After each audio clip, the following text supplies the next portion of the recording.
analizando Rick and Morty, temporada 1, episodio 6. El capítulo comienza con un aviso por parte del director, mencionando que tendrán un baile anual de la gripe en la secundaria. Morty, al escuchar esto, trata de invitar a Jessica, la chica que le gusta, y Brad, el bully de Morty, lo humilla diciéndole que se consiga a alguien de su talla. En casa, Morty le platica a su papá respecto al tema y este le dice que es cuestión de tiempo para que las chicas se den cuenta que él es un buen partido, poniendo el ejemplo que así conquistó a su madre. Pero Rick llega a interrumpir esta plática reprochándole a Jerry que enamorar a alguien no es sinónimo de embarazarla para forzar un matrimonio, también haciendo énfasis que su matrimonio cuelga de un hilo. A lo largo de la serie podemos ver cómo Jerry genera una dependencia emocional con Beth y cómo Beth simplemente se acostumbró a Jerry. Rick considera absurdo el amor y le explica a Morty que el amor es una reacción química que lleva a los animales a procrear, haciendo mención que él puede romper este ciclo y enfocarse en la ciencia. Pero ¿por qué nos enamoramos? Por una serie de neurotransmisores y hormonas que genera el cuerpo.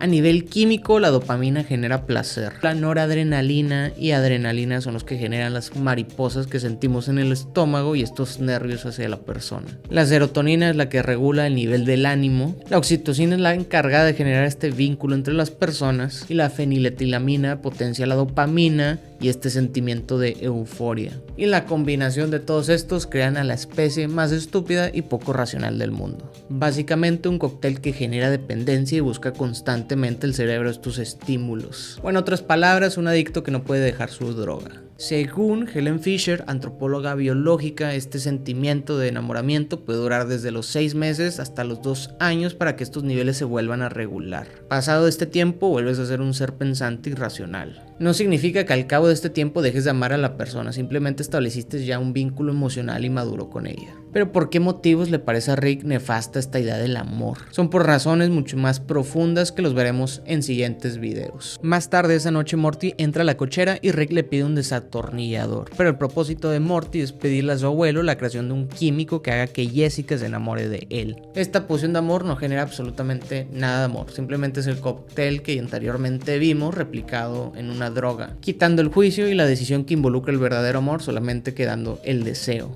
Rick se niega de primera, pero le concede este deseo a Morty y le explica que utilizará oxitocina de un campañol, explicando que estas especies son monógamos y eso le ayudará. Y justamente cuando Morty se va, Rick recuerda que el uso de esta poción es peligrosa si la persona tiene gripe. Jerry se preocupa por las palabras de Rick e inseguro acerca de lo que piensa, le pregunta a Beth si es que aún lo ama. Beth, en vez de afirmar o negar, contesta con otra pregunta. Jerry vuelve a preguntar y Beth responde que amarlo es un trabajo y a veces le cuesta, saliendo de la habitación, para poder atender una emergencia del trabajo. En vez de darle una afirmación a su esposo, aceptando o rechazando esta, simplemente le genera más dudas. En el baile, Morty aplica un poco del químico en Jessica y hay un cambio abrupto en su comportamiento, desarrollando una obsesión por él. El bully de Morty se percata de esto y trata de separarlos. Jessica defiende a Morty de Brad al mismo tiempo que le estornuda en la cara, y es notorio que la gripe como el efecto del químico son contagiosos, desarrollando un deseo también por Morty. Retiran a Brad, pero este estornuda en el ponche de la fiesta. En casa, Jerry está preocupado porque Beth no le contesta los mensajes. Este decide ir en búsqueda de ella y Rick le pregunta a su nieta Summer por qué no ha ido al baile, contestándole que es temporada de gripa y no se quiere contagiar. En el baile todos han infectado de la gripe y sus efectos. Todos se pelean por Morty y el abuelo llega al rescate. Se refugian en la nave y Rick explica que las personas que comparten genes con Morty no se pueden contagiar. También realiza un antídoto diciendo que este fue preparado en base de mantis religiosa.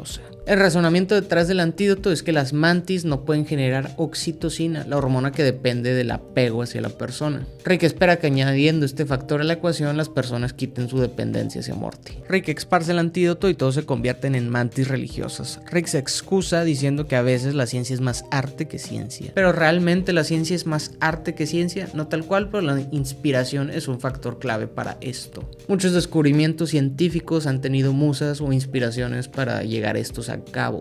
Tal el caso como Sir Isaac Newton con la manzana, como el concepto de gravedad, que fue cuando realmente lo pudo comprender, o Einstein antes de tener todas estas ecuaciones de la relatividad, imaginó conceptos o imágenes en su cabeza que podían más o menos comprender este. Pero la mejor palabra que podemos utilizar para relacionar estos dos conceptos sería la creatividad. Esta misma creatividad nos lleva a lugares que son difíciles de imaginar. Nos damos cuenta que todo el mundo ha sido infectado por esta pandemia. Rick prepara otro antídoto en el desierto lejos de todo el mundo, explicando que creó el antídoto definitivo, con extractos de koala, serpiente, chimpancé, cactus, tiburón, golden retriever y una pizca de T-Rex, perdiendo toda lógica. Beth en el trabajo termina una cirugía con su compañero Daddy, que también fue infectado. Trata de atacar a Beth, pero Jerry llega al rescate deshaciéndose de él. Finalmente Jerry toma cartas en el asunto en alguna situación, dejando de ser un lastre y siendo más proactivo y valiente. Rick y Morty esparcen el nuevo antídoto, funciona por unos momentos, pero como era de esperarse, toda la población se convierte en Cronenbergs.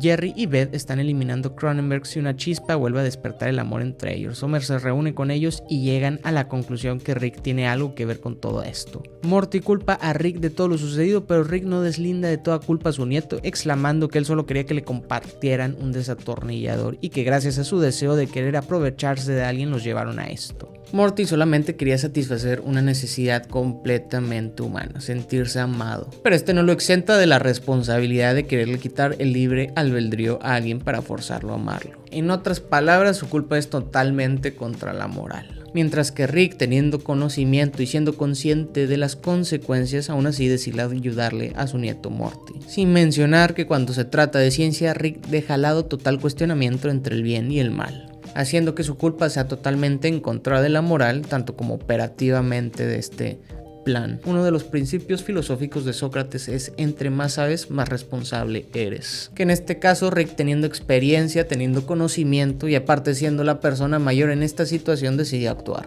Pero Rick tiene otra alternativa. Ambos llegan a casa y se alegran que todo volvió a la normalidad. Entran a la cochera y Rick vuelve a pedir a Morty el mismo desatornillador que no le pasó en su momento. Procede a ajustar un tornillo y ambos explotan. Y se nos revela que estos dos eran de otro universo alternativo. Los Rick y Morty originales del universo C-137 llegan a esta dimensión alterna. Morty queda horrorizado, Rick lo calma diciendo que existen una infinidad de universos alternativos y que se la pasó buscando uno en donde él haya podido arreglar el desorden y también en donde estos dos murieran para que ambos pudieran tomar sus lugares, entierran los cuerpos y dejan atrás su universo, dejando a su familia atrás. Curiosamente, Jerry evoluciona como persona y esto hace que su familia se una más. Pero ¿por qué Rick no salva a su familia y sí a Morty? Es esta combinación entre nihilismo y miedo al apego. En pocas palabras, si nada le importa, las consecuencias no tienen peso sobre él, y el apego implica darle un valor a las cosas o a las personas. Se dice que entre más sabes o más inteligente eres, menos feliz eres, porque eres consciente de muchísimas más cosas, y a medida de esta correlación, Rick, siendo la persona más inteligente del universo y por ende al mismo tiempo es el ser más infeliz. Parece no serlo, pero en cierta medida Rick se odia a sí mismo, y este puede ser un factor por el cual